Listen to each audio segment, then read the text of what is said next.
We just love waking up holiday mornings with you. Good morning, America. Happy holidays from all of us here at Good Morning America. Time and temperature brought to you by your local Honda dealer. We're back in the freezer tonight with lows in the low 20s. But how long will the cold air last? I'll have the answer coming up. Right now on your news channel 6 at 11, a controversial library funding bill is on its way to the capital of South Carolina. We'll have the breakdown on the bill straight ahead. Plus, keeping your gifts under your own tree this Christmas. How to avoid scammers during the holidays. And gifts arriving at your front doorstep. Law enforcement sharing tips on how you can keep those Grinches away. Those details at your News 11 starts now. Live from Television Park, this is WJBF News Channel 6 at 11.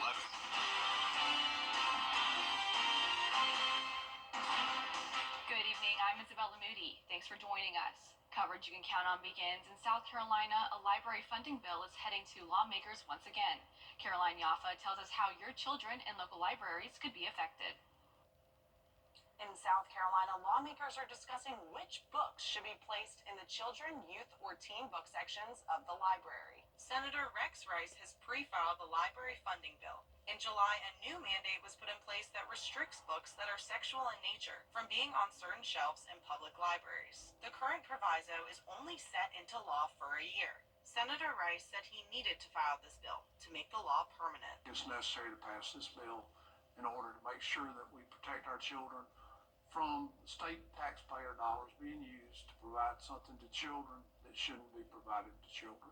The bill states if libraries do not follow the law and recertify quarterly, they will not receive state funding. It's unfortunate that we have to pass bills like this, but we have to do it because sometimes the people around us do not follow the same thought patterns and guidelines that personally those of us raising children do feel like we need to follow. Senator Tamika Isaac Devine says she has multiple concerns about this bill, including limiting content for research projects for kids and teens. I think that we need to be looking at ways that we encourage education and support education, not try and threaten them and hold a heavy stick if they're doing something that we don't particularly approve of. She says it may also be difficult for librarians. I think that we should be encouraging more people to read, especially literary works of art, than discouraging them and making it harder for them to access these kind of materials. The Richland Library sent us a statement that reads in part, "We understand that what is right for one family may not be of interest to the next and strongly encourage parents to continue guiding their child's unique experience.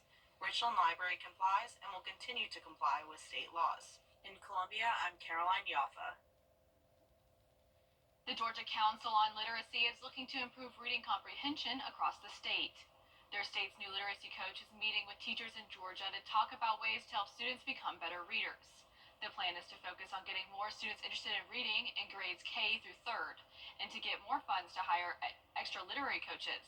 That comes as new data shows more than a third of the state's third graders are reading below grade level. Well, one really important piece that we have implemented right now is all of our K through 3 teachers are screening their students. And what screening means is that they're really looking at how are the students performing when it comes to reading and what areas do they need support in. So our teachers have all been trained, not just in the right education of how to teach reading, but also in looking at their student data and really being able to zero in and support students that need help.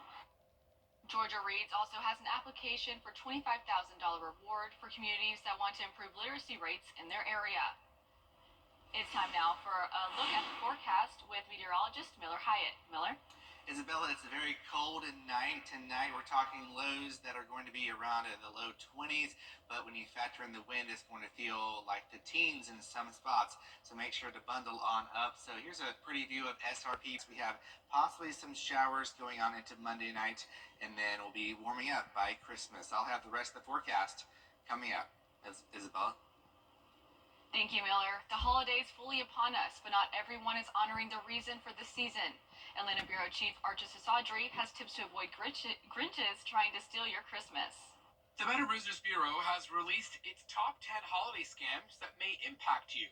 This year, scammers are sending fake shipping fees emails, which are false and a way to steal your data. No, it's just you see what looks like to be a great deal online, people will jump for it, and in the end, it's not a good deal because you either A, won't get your product, or they're just harvesting your information, your personal information, to use in other ways. So you really got to guard your identity online just like you guard your house, your children, or anything else. Experts say don't click on random QR codes as they could be fake, and be aware of charity scams when you get solicitation emails. Instead, donate directly to the nonprofit using a credit card. Well, QR codes are a great relatively new technology to get you information. But if you see a QR code that's just plastered on a street sign or a poster someplace, even on a gas tank or any place else, be very careful because the scammers are basically producing their own QR code and putting it right over the top of the legitimate QR code. So when you think you're going to some retailer's site to buy something or to get more information, even to a charity program, it's actually diverting you to a scammer who's going to just take your information. While you may be thinking of adding a furry friend, experts say 8 out of 10 sponsored pet ads are fake. So make sure you see the pet in person before you fall trap to a puppy scam. They don't really have the breed. What they're doing is they'll take a deposit for that alleged puppy, and then you'll get messages through the following days or weeks saying they need money for vet bills or other problems with the dog. In the end, they take your money. You never see an animal. Employment scams were listed as the riskiest this year between the ages of 18 and 44, where fake job postings are aimed to steal your data and personal information using fake job applications. Reporting in Atlanta, Archit Seshadri, Atlanta Bureau Chief. People are out shopping for last-minute gifts days before Christmas and Hanukkah. Law enforcement urging shoppers to be aware of potential holiday criminals. Stay aware of your surroundings while walking out of retail stores. Try to shop during the daytime or bring someone with you at night. Avoid carrying large amounts of cash with you and lock your car. Place stuff underneath the seat if you're going to leave your purse or something in the car. You should also use a credit card instead of a debit card. Credit cards have increased protection against fraud. Police are also reminding you to be mindful of porch pirates with Christmas just 2 days away. According to the Chamber of Commerce, more than a quarter of all consumers say they've had packages stolen. They say most incidents happen at single-family homes, but investigators are warning that apartments and townhomes could also be targeted. Authorities are sharing tips on how to avoid falling victim to porch pirates looking to cash in. Schedule your packages to arrive when you're home if possible, or if you can have them delivered at work while you're there. Have family members pick them up for you, or have directions put on the delivery instructions for them to be put in a different place instead of the front of the home. As many open gifts next week, police also want you to be mindful of what you're putting on the road for trash pickup. They say it could show potential thieves what you have in your home. It's a sight that's becoming more common on some highways. More drivers are decorating their cars in Christmas lights. But is that safe or legal? Police in North Carolina are warning about this trend. Mariah Ellis reports. 'Tis the season to put out the decorations, the lights. For some, stringing more than just their homes, even their car. I just saw one yesterday on I-540, and it was going towards the hibachi. Alcius McGill and friend Taylor Thomas said they've spotted a handful of drivers amping up the holiday spirit. Holiday spirit? Yeah, they're just festive. Yeah. It's really fun. I always wonder how they plug it in. How do you plug it in? While it may be festive, Deputy Beckley Vaughn with the Wake County Sheriff's Office says they're discouraging it. We'll see more Christmas lights. We will see more vehicles that are decorated with bows. Even though it may look very festive, it may look good, it may be a hazard to some other drivers. Vaughn says the lights can be a distraction, and if not secured, even a traffic hazard. You know, we want you to make sure that you have clear view driving both in front and behind. He says most drivers may not realize. If you display a red or blue light, no matter what size, no matter how it is, if it's a solid light or a flashing light, any displaying or using a red or blue light is technically against the law in North Carolina. The essence of that law is so that people are not able to impersonate law enforcement or emergency personnel. Sergeant Jeff Martin with the Impact and Crash Reduction Unit says those red and blue lights not only signify a law enforcement, fire department, or ambulance response, but often an emergency. He says a light violation could mean a misdemeanor. Our main concern would be like the safety of the motoring public, making sure that the people that visit and live in Wake County are, for lack of better terms, behaving. Deputies say their main focus remains on speeding, seatbelts, reckless and impaired driving. Vaughn says it's best keep the lights to just the tree. You know, we don't want to be the Scrooge. We don't want to be anti-holidays. We do want you to be able to get to where you want to go safely. Now, if you do deck your car with lights, remember that red and blue lights are technically illegal in Georgia and South Carolina. Law enforcement says they will stop cars that resemble an emergency vehicle. We have some tips if you get burned while cooking. Doctors say do not remove burn clothing that is stuck to your body or use ice or butter on that burn. Do run tap water or room temperature water over the burn. And as always, consult with your physician. If you see blistering, that indicates that it's likely a second-degree burn, and that would be an indication to come see a burn surgeon or come to the ER where we can treat you. Risk of infection and cosmetic outcome become a little bit harder in those situations. Dr. Hall says you also need to make sure you have fire extinguisher in your home in case something catches on fire. We hope you will spend part of your holidays with us next Tuesday. Join us for our holiday special Christmas Eve on News Channel 6. We have lots of holiday fun planned for you. Take a look. Merry Christmas Eve. I'm Jenny Montgomery. And I'm Brad Means. Tonight, we're elves from the North Pole's Spirit Division, tasked with boosting the levels of holiday cheer here in the greater Augusta area. Right now, our handy cheerometer is sitting at silent night. To make sure Christmas morning is as merry as possible, we need to hit holly jolly before Santa Claus comes to town. Join us for a Christmas Eve special on News Channel 6, Tuesday at 7, right here on WJBF. Santa is checking his weather list. It looks like we could see either a naughty or a nice forecast. I'll have the answer. Which one do we see? Coming up. First of all, Freddie's ageless, so he could have worked here since the beginning of time. I know Freddie has worked here longer than many. Forever, but he's got the best Botox because that guy never ages. I don't remember life without Freddie. Longer than Mary Marson?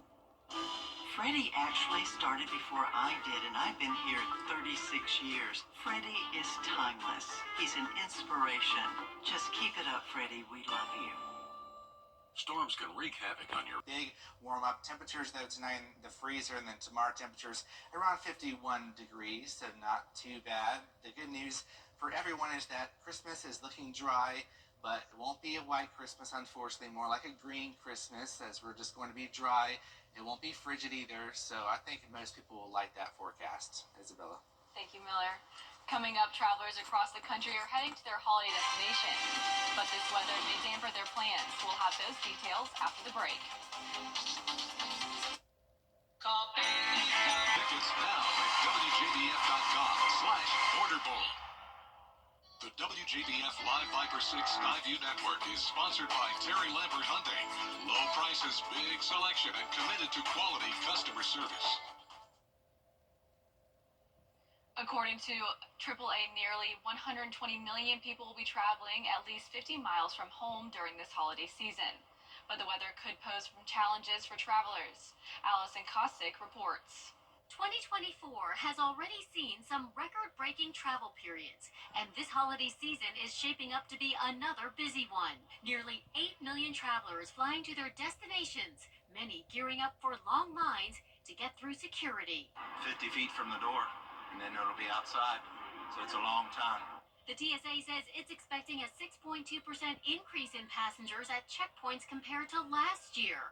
But despite the crowds, many travelers say they've been pleasantly surprised. It's been pretty smooth, yeah. So, honestly, so far, I mean, we have to still go through the security check. We found parking right away. It was really, really quick, and it looks pretty light today. We were a little worried coming into it. For those opting to drive, you can expect plenty of company on the roads. AAA says nearly 107 million people will be driving to those holiday gatherings. And they'll be seeing some good news at the pump. Gas prices are trending downward. The national average is now at about $3 a gallon. But wintry weather is gearing up to potentially cause some hiccups for travelers. Heading into the holiday week, winter weather advisories are in effect for parts of the Great Lakes and northern New England. As the next storm system moves in, parts of Wisconsin and Michigan could see light to moderate snow. And by Tuesday, that snow could be moving into the northeast. Now, in terms of snow amounts, looking at around 6+ inches in some of the highest elevations up in northern New England. Meanwhile, for the I-95 corridor, likely just a dusting of snow. And in the Pacific Northwest, it'll be a wet Christmas as they continue to get drenched with wave after wave of atmospheric river moisture. Allison Cossack, ABC News, New York. Coming up, the Falcons keep their playoff hopes alive while the Panthers win a thriller. Next, sports is next. When you have a personal plumber. This holiday season, give light to Alzheimer's. Give at givevia.org. From beautiful bright lights to hurricane deliveries to a gingerbread village. Fascinating sights and sounds of the season on a special edition of the Means Report. The 10-day forecast on News Channel 6, brought to you by Murphy Family Insurance. Protect your family the way I protect mine with MurphyFamilyInsurance.com. Now, WJBF sports coverage you can count on. The Atlanta Falcons keep their hopes of making the playoffs alive entering Christmas week with a big win over the New York Giants. College basketball, Georgia continues its hot start this season. The Bulldogs improved to 11-1 with a win over Charleston Southern, and the Augusta State women win their 4th in a row, beating Benedict. It was the first NFL start for the Atlanta's top draft pick, Michael Penix Jr. Atlanta's defense made life easier for the rookie. Jesse Bates' pick 6 in the second quarter gave the Falcons the lead for good 10-7. Then in the third, Matthew Judon gives the Falcons their second interception return for a touchdown on their way to a 34-7 win. Penix finished the game with 202 yards passing. It was great, man. I've been preparing each and every day for this day. I always prepare like the starter, even though I wasn't at first. But, it's a blessing to be able to come out here and get a big-time win for the team. And defense played a heck of a game. A big credit to those guys. 2 touchdowns on the defense side of the ball. And the offensive line, the way that they play, kept me clean all game. And obviously getting the ball to the playmakers that we have, they're going to make plays, and they did all game. So it was such a blessing, and it was a great game, great team game. Meanwhile, Washington stunned Philadelphia, ending the Eagles' 10-game win streak 36-33. That sets up another must-win game for the Falcons next Sunday night at Washington.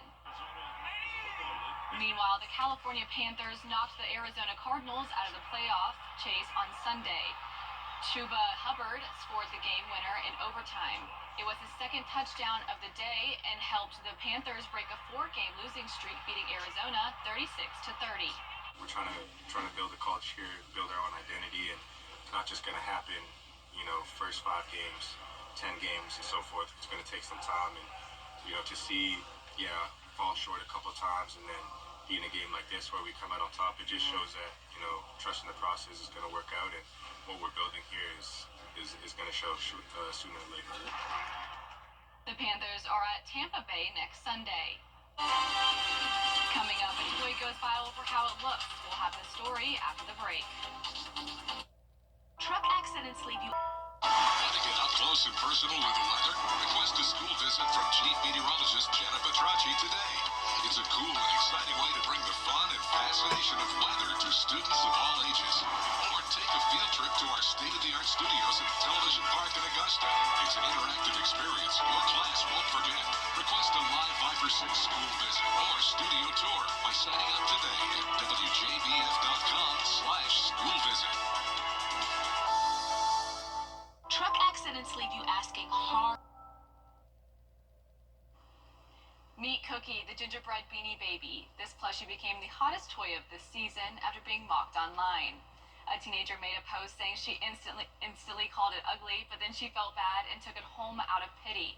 The post soon went viral with millions of other people chiming in, sharing positive thoughts about Cookie. The toy is now sold out online. I don't know, I think he's pretty cute. I'd pick him up if I saw him in the store. Yeah, as long as it's not expensive. That's true. Yeah, I understand. So, we can't be spending too much, but I think it'll be a good stocking stuffer, Isabella. So that's the good news. And speaking of Christmas, it's going to be a dry Christmas. I'm sorry to crush people's dreams of a white Christmas, but we're just looking at some dry weather.